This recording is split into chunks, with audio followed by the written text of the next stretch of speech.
Hello friends, today topic is national commission for women. तो आज हम इसके बारे में पढ़ेंगे। ये एक स्टैट्यूटरी बॉडी है, तो ये सीरीज पूरी स्टैट्यूटरी बॉडी के बारे में होगी। कम से कम तक 5-6 सीरीज तो होंगी, इसमें 5 लेक्चर होंगे ये स्टैट्यूटरी बॉडीज के। और ये पूरा जो लेक्चर सीरीज जो होगी, ये जो प्लेलिस्ट में जो आपको मिलेगी जाके, वो मिलेगी गवर्नेंस इन इंडिया की। उसमें कम से कम 20-25 लेक्चर होंगे, जिसमें से आपका पूरा गवर्नेंस इन इंडिया और आधी पॉलिटी लगभग खत्म हो जाएगी। तो ज़्यादातर तो ये मेंस करके ही बेनिफिशियल है, लेकिन जैसे ये टॉपिक हो गया national commission of India, statutory bodies या वनरेबल सेक्शन के लिए कौन कौन सी स्कीम्स लाई है गवर्नमेंट, तो ये सब आपको पढ़ने ही पड़ेंगे प्रीलिम्स के मद्देनजर भी। ठीक है, तो आज से हम स्टार्ट कर रहे हैं नेशनल कमीशन फॉर वुमेन। तो इसके बारे में मैं बता दूं पहले।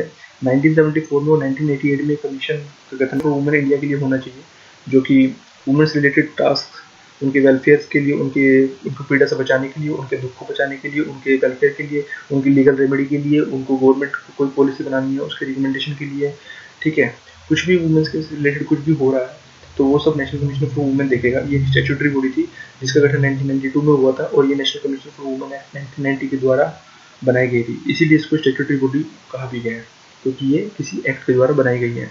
इसकी जो पावर्स हैं वो सिविल कोर्ट की तरह है, लेकिन सिर्फ खास मुद्दों पर, जैसे कि ये किसी को भी पूरे इंडिया में समन कर सकती है, पोस्ट एग्जामिनेशन के लिए बुला सकती है, कोई फाइल किसी अथॉरिटी के पास रुकी हुई है तो वो उसको मंगवा सकती है एग्जामिनेशन के लिए, ऑब्जर्वेशन के लिए। ये अपना कोई सजा मुकम्मल, कोई सजा रिकमेंड कर सकती है अथॉरिटीज़ को, या उसने कोई भी इंक्वायरी और इन्वेस्टिगेशन जो भी की है वह अथॉरिटीज़ को बता सकती है, कंसर्न अथॉरिटी को बता सकती है कि, और रिलीफ मेजर ये प्रोवाइड कर सकती है मेरे पास से। ठीक है, इसमें कमीशन में 7 मेंबर होते हैं, एक चेयरमैन, 5 मेंबर और एक member secretary. Member secretary civil servant होगा यूनियन गवर्नमेंट का, या फिर होगा IAS। 5 मेंबर सेक्रेटरी होंगे और एक होगा चेयरमैन। ठीक है, 5 मेंबर जो होंगे उसमें से 2 मेंबर SC/ST कम्युनिटी से होंगे। ये इसका वो है मेन पॉइंट। अब इसकी बात करें, नॉमिनेशन कौन करेगा, तो सेंट्रल गवर्नमेंट। सैलरी और अलाउंस कौन देखेगा, अलाउंस कौन देखता है इसका, central government. Ministry of women and child development के अंतर्गत आता है। नेशनल कमीशन फॉर वुमेन से लिया गया है power and walk, our space our right. बहुत ही सुंदर लगा मुझे, तो मैंने लगा दिया।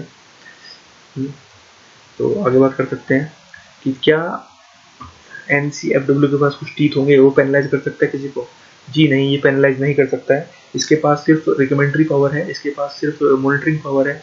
ये रिस्पॉन्सिबिलिटी दे सकता है किसी स्टेट अथॉरिटी को, किसी भी कंसर्न अथॉरिटी को, उस पर काम करने के लिए, या अपनी जो इन्वेस्टिगेशन में जो निकल कर आया है वो उसको बता सकता है कि मेरे पास ये निकल कर आया है और आप इस पर आगे की कार्रवाई कीजिए।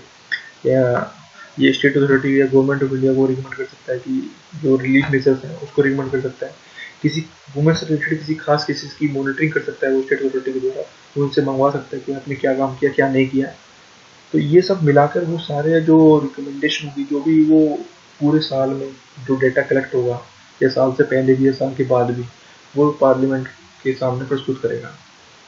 ठीक है, पेनलाइज पावर कोई नहीं है, ये सिर्फ डायरेक्ट कर सकता है स्टेट अथॉरिटी को।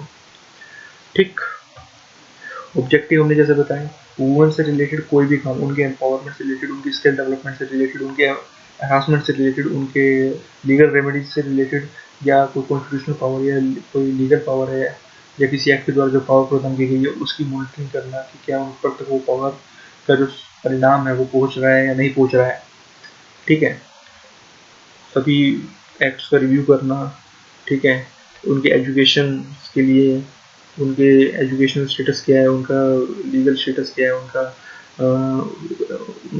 जो उसमें वेज एम्प्लॉयमेंट कैसा हो रहा है उनका, और डिस्क्रिमिनेटरी तो नहीं है, या ठीक है कि क्या हालात हैं देश में, महिलाओं के क्या हालात हैं, उनके साथ क्या समस्या सामने आ रही है, उस चीज़ की स्टडी करना, कंडक्ट कराना।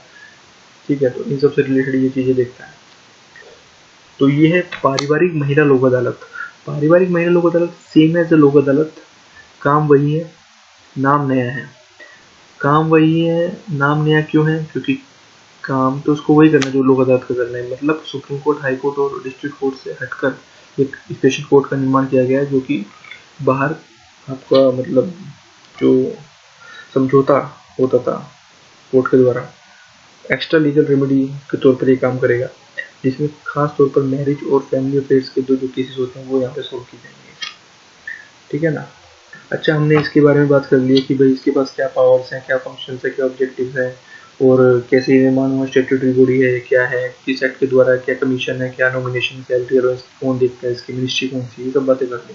लेकिन अब हमें देखना है कि इसके पास केसेस कौन कौन से आते हैं और कौन कौन से केसेस एनसीएफडब्ल्यू लेने के लिए बाध्य है और कौन कौन से केसेस रिजेक्ट कर सकता है। तो मान लो कोई प्रॉपर्टी का विवाद है और उसमें एक महिला है और एक तरफ पुरुष है, तो वो जो प्रॉपर्टी का विवाद है वो सिविल केस तो है, लेकिन वो सुप्रीम कोर्ट, हाई कोर्ट या वटेवर तरीके से पुलिस के थ्रू पुलिस के पास जाएगा या किसी अथॉरिटी के पास जाएगा, लेकिन एनसीएफडब्ल्यू उसको लेने से मना कर सकता है या वो लेगा ही नहीं, क्योंकि ये वुमेन के अधिकारों से रिलेटेड कोई केस नहीं है, ये एक सिविल केस बनता है और वो उसको रिजेक्ट कर सकता है इस बेसिस पे। दूसरे तरीके में जैसे कोई सुप्रीम कोर्ट, हाई कोर्ट के अधीन कोई केस है, तो जो केस ऑलरेडी किसी के सब्जुडिकेट है तो उस पर कार्रवाई नहीं कर सकता एनसीएफडब्ल्यू, ठीक है। या किसी केस में डिपार्टमेंटल इंक्वायरी बैठी हुई है, उसमें ये एनसीएफडब्ल्यू नहीं कर सकता। बाकी केसेस में जैसे कोई हरासमेंट का केस हो गया, ठीक है, वर्क प्लेस पर हरासमेंट हो गया, सेक्सुअल हरासमेंट हो गया, रेप केस हो गया, मैरिज हो गया, डोरी हो गया, डोरी उत्पीड़न हो गया, बलात्कार हो गया, मारना हो गया, पीटना हो गया, ठीक है, वायलेंस हो गया, physical violence, mental violence, abusive, तो इन सब से टास्क रिलेटेड वो नेशनल कमीशन को देखता है। बाकी वो जो मैंने बताया सिविल केसेस हो गया, डिपार्टमेंटल इंक्वायरी हो गया, सुप्रीम कोर्ट, हाई कोर्ट के जो कर रहे हैं कोई केस है, तो उस सब में वो मना कर सकते हैं।